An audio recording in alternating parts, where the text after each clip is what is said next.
குறைந்த விலை நிறைந்த தரம் தங்கள் தேவைகள் அனைத்தும் ஒரே இடத்தில் ஜெயச்சந்திரன். ராஜஸ்தான் கொலையாளர்களின் திகில் பின்னணி. ஏடிஎம் மிஷினுடன் மாட்டிய கண்டெய்னர் என்கவுண்டர் செய்து தட்டி தூக்கிய நாமக்கல் போலீஸ். கேரளத்தில் கொள்ளையடித்த வடமாநில கொள்ளையர்களை நாமக்கல்லில் வைத்து தமிழக போலீசார் கைது செய்தனர். நாமக்கல் மாவட்டம் குமாரபாளையம் அருகே உள்ள பச்சாம்பாளையம் பகுதியில் இன்று காலை ஒரு கண்டெய்னர் லாரி வேகமாக சென்றுள்ளது. அப்போது பள்ளிக்கு வந்த குழந்தைகள் மீது மோதும் வகையில் வந்ததுடன் அங்கிருந்த 2 கார்கள் 4 இருசக்கர வாகனங்கள் மீதும் மோதிவிட்டு நிற்காமல் சென்றுள்ளது. இதனையடுத்து அப்பகுதி மக்கள் குமாரபாளையம் காவல் நிலையத்துக்கு தகவல் அளித்துள்ளனர்.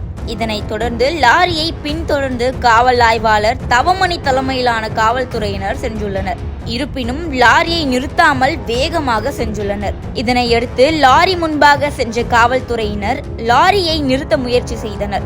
இந்த நிலையில் லாரியில் வைத்திருந்த கற்களால் போலீசாரை அவர்கள் கடுமையாக தாக்கினர். இதில் ஆய்வாளர் தவமணி, காவலர் ரஞ்சித் குமார் ஆகியோருக்கு பலத்த காயங்கள் ஏற்பட்டுள்ளது. பின்னர் லாரியின் பின்புற கதவை திறந்து அங்கிருந்து அடர்ந்த முள்ளுக்காட்டுக்குள் தப்பியோடிய 7 பேரில் ஒருவரை போலீசார் துப்பாக்கியால் சுட்டதில் அவர் சம்பவ இடத்திலேயே உயிரிழந்தார். இதனைத் தொடர்ந்து காயமடைந்த போலீசார் அரசு மருத்துவமனைக்கு அனுப்பி வைக்கப்பட்டனர். உடனடியாக கண்காணிப்பாளர்களுக்கு தகவல் அளிக்கப்பட்டதும் அதிரடி படையினருடன் வந்து வாகனத்தை சுற்றி வளைத்தனர். இந்த நிலையில் ஈரோட்டிலிருந்து சேலம் செல்லும் சாலையின் போக்குவரத்து தடை செய்யப்பட்டு லாரியை சோதனை செய்துள்ளனர். என்கவுண்டர் செய்யப்பட்ட கொள்ளையன் உடல் பிரேத பரிசோதனைக்காக நாமக்கல் அரசு மருத்துவமனைக்கு கொண்டு வரப்படுகிறது.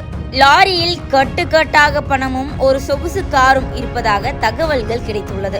இதைத் தொடர்ந்து லாரியை துரத்தி சென்ற காவல்துறையினர் இதுவரையில் மேற்கொள்ளப்பட்ட விசாரணையின் அடிப்படையில் கேரளத்தில் திருச்சூரில் அதிகாலை 3 முதல் 4 மணிக்குள் மற்றும் அடுத்தடுத்த 3 ஏடிஎம் மையங்களில் காரில் வந்த கொள்ளையர்கள் 65 லட்சம் கொள்ளையடித்து சென்றுள்ளனர் என்பது தெரிய வந்துள்ளது.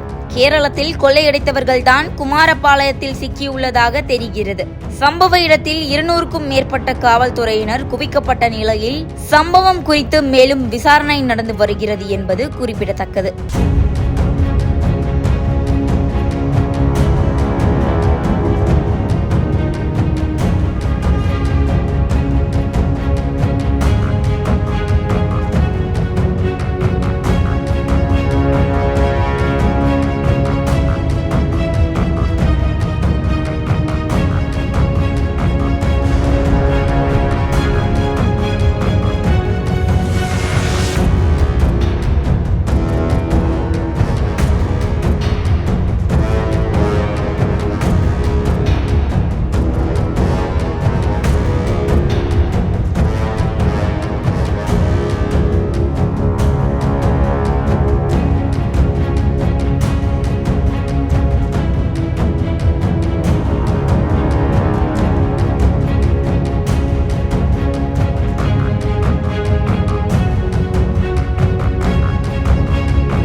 Daily. Taste the Daily. குறைந்த விலை நிறைந்த தரம் தங்கள் தேவைகள் அனைத்தும் ஒரே இடத்தில் ஜெயச்சந்திரன்.